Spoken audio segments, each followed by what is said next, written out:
Hello everyone, Rifle Chair here. A number of you have sent me some private messages on marksmanship. How do I improve it? My own personal marksmanship. And I may not be the right person to ask. And I think every shooter's kind of got this phenomenon where they're always their own worst critic. I am a proficient shooter.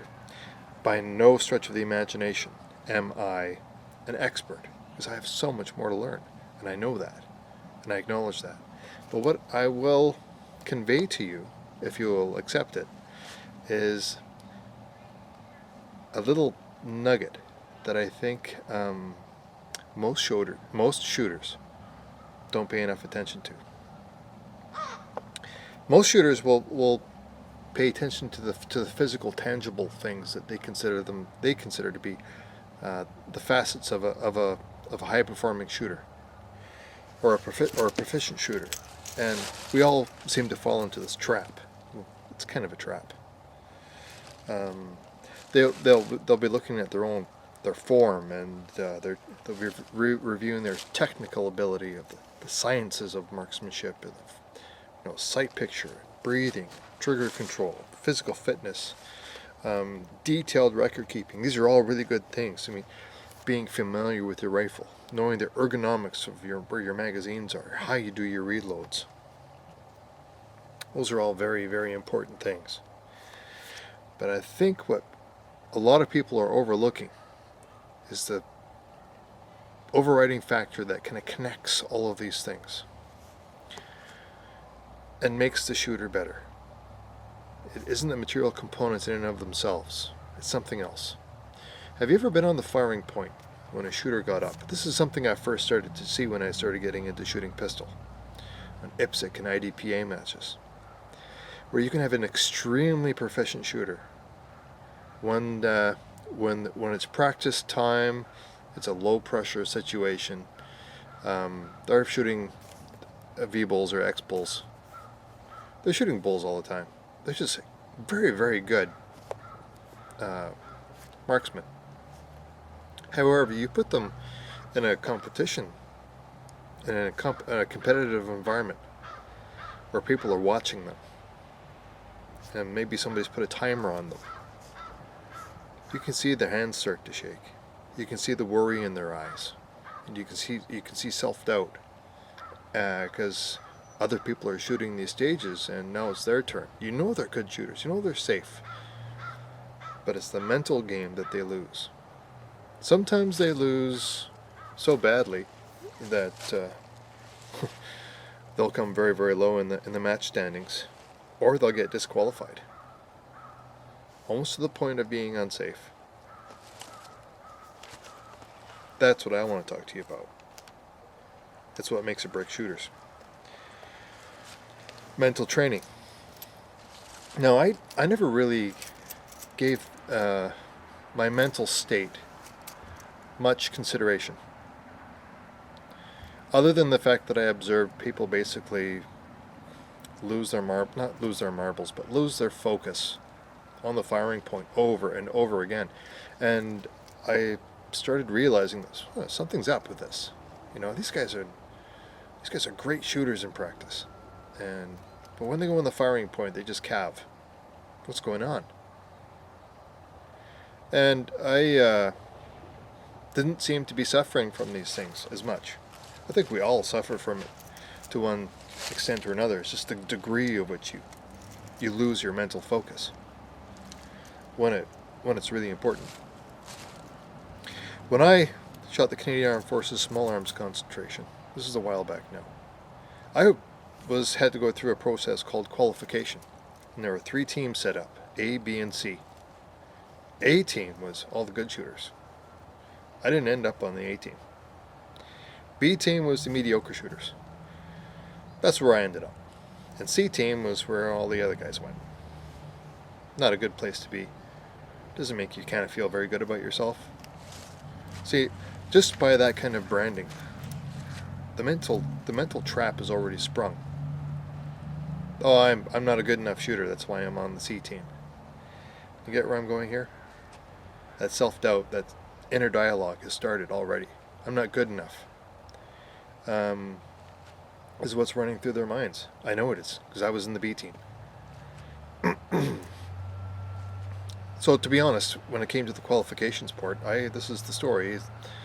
I was not performing even to my own personal expectations.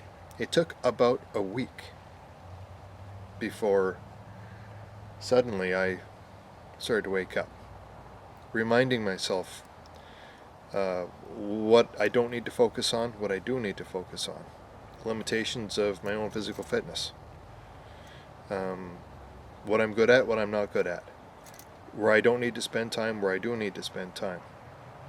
One of the other shooters on my team referred to me as the dark horse.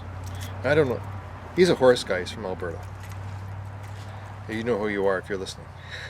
He said, Richard, you're the dark horse. What is a dark horse? He had to explain it to me. Well, in Alberta, we watch horse races and whatnot.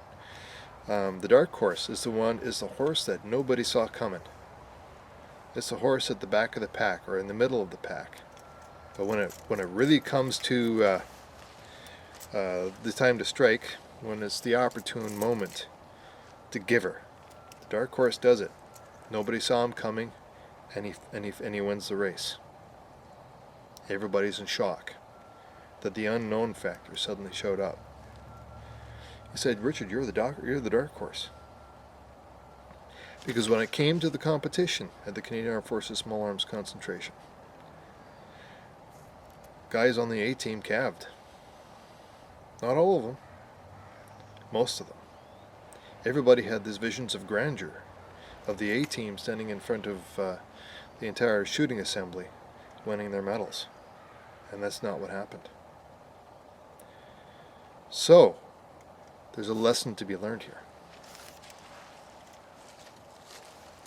I think most of the shooters that I've talked to, and these are arguable numbers, have said that shooting, it doesn't seem to really matter what the discipline is. Whether it's service rifle shooting, where you're having to physically, expend yourself, control your heart and your breathing, and shoot under difficult, stressful conditions, down to bullseye shooting, which are all deliberate stages, handgun shooting, or IHMSA shooting sports, silhouettes, all fun sports. I love them all. But I think most shooters would agree that regardless of the discipline, that shooting is about 70 to 75%, and the remainder, physical, your training level, the method of shooting, all those different things combined, are probably around 25 to 30%. Wow! Is that important? I think so. Yeah. 70% to 75%. If you're not able to control the mental aspects of your focus when it counts the most, then you're not going to do well. Is that important?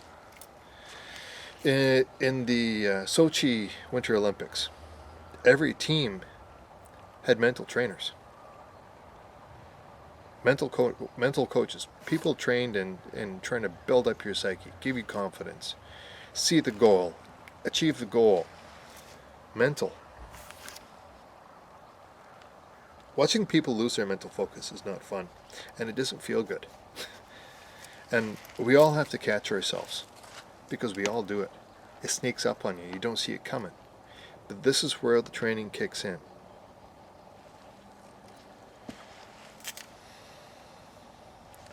So, focusing on what's important. How to manage distractions. Distractions are everywhere. You need to be able to manage those things and focus on what's important. I talked about this before. Self-doubt. An inner monologue. I have a little devil bouncing on this shoulder, a little angel bouncing on this shoulder, and they're both talking to you. You can't do this. You're not good enough. Those kinds of talk occur. The inner monologue. You need to be able to manage that. Being able to visualize. Seeing yourself do it before you do it. Seriously. What steps you need to make in this next stage? What are the movements you need to make? When do you need to make them? Are there any certain precautions that you need to be aware of? Any handling drills you need to make sure that you're on top of? You have to be able to visualize all these things in your head before you deploy them. That's important. Positive affirmations. Again, part of the struggle of your inner monologue. Developing a muscle memory so that you don't have to, there are certain things you shouldn't have to think about. And if you have to think about them, you're not going to be fast enough, or you're not going to be good enough. You don't have to think about them. Your body just does them. Your body takes care of itself. The subconscious mind does it. If it's conscious and you're having to think about it, you're not doing it fast enough or good enough. Subconscious is important. Replace negative imagery with positive imagery. Self-esteem, self-worth. Now, I don't often do this, but I'm going to plug something here, because this stuff that I'm talking about isn't something you learn in an afternoon. It is not. This is something that takes time to learn. It takes time and effort to recall this information. You have to sit and reflect, think about it, and learn from every single mistake that you make. Is it a mistake or just an opportunity to learn? See how I've switched that? Oh, I screwed up. No, you didn't screw up. That was an opportunity for you to learn. It's how you perceive things and look at them. So, I'm going to put you guys in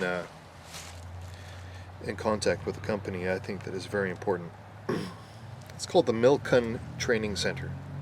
And they have a website, www.milcun.com.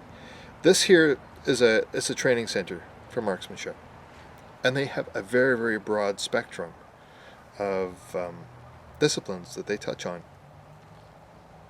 And one of them is I think their company slogan is focusing on performance. I love that. That's just perfect. And they have a number of books that they published. And the one that I have purchased, and I've read probably about 2 or 3 times now, I keep having to go back through the material and refreshing my memory because it's such good information. The name of this book is called The Secrets of Mental Marksmanship, and this is it right here. The Secrets of Mental Marksmanship. Excellent book, written by Linda Miller and Keith Cunningham. Now those two names amongst the shooting community in Canada are well known. And these two individuals started in the coaching world for marksmanship back in the 80s, and they kind of got together in the 1990s, formed the company, and the rest is history. You can get this book, I believe you can get this book through their company website, and I know that I purchase it on Amazon, and there may be other venues to get this publication as well. Paladin Press book is one. I can't recommend it enough. You will benefit from this read. I have no doubt in my mind. Again, like I say, I don't often plug things, but this is one that's sufficiently important. At least certainly to you, I think it will be. The benefit you'll get from it will be tremendous. Mental training, guys. If you want to improve your marksmanship, that's a real good place to start. That's it. Hope you got something out of that. Rifle Chair signing off. Springtime's coming, and whenever springtime comes and the snow melts away, you'll see fewer videos from me because I'm going to be out shooting and doing stuff in the bush and having fun, learning new stuff. But in the meantime, I'll keep making videos. Cheers, folks. Rifle Chair signing off, and as always, Maple Leaf up.